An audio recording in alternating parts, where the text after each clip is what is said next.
The battle began on a misty morning in late autumn. The two armies clashed in a fierce and brutal conflict that lasted for hours. But who was this man who dared to cross ways with Arthur? Let's find out. King Arthur, yes, the man who managed to pull a sword out of a boulder, had worked so hard to establish peace in Britain, which was about to be shattered. But who dared to stand in his way? It was Arthur's own nephew, Mordred, who was a powerful warlord. He had been brewing rebellion in the kingdom of Logres for quite some time. The nephew was an overly ambitious man who had long harbored ambitions to rule over all of Britain, and he saw his chance when he learned that his uncle King Arthur was away fighting a campaign in France. He quickly raised an army and marched on the capital at Camelot, intent on seizing the throne. However, Arthur was not caught off guard. He had left behind a trusted knight named Sir Gawain to guard the kingdom in his absence. Gawain gathered the knights of the Round Table and rallied the people of Camelot to defend their city against Mordred's forces. As the two armies massed for battle, tensions were high. The knights of the Round Table were fiercely loyal to Arthur, but many of the Mordred's soldiers were former allies who had turned against him. There were whispers of treachery and betrayal on both sides. The Battle of Camelot. The battle began on a misty morning in late autumn.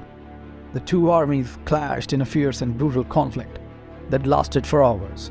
At first it seemed as though Mordred had the upper hand. His troops were well trained and well armed, and they fought with a ferocity that Arthur's forces struggled to match. However, as the day wore on, the tide began to turn. Arthur's knights, inspired by their king's courage and determination, fought back with renewed vigor.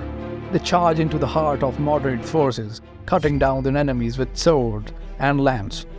In the midst of chaos, Arthur and Mordred met on the battlefield. The two men circled each other warily, their swords at the ready. They exchanged blows with lightning speed, each trying to gain the upper hand. Finally, in a moment of desperation, Mordred lunged at Arthur with his sword. Arthur deflected this blow with his shield, and in one swift motion, he struck Mordred with his own sword. The blow was fatal, and Mordred fell to the ground dead.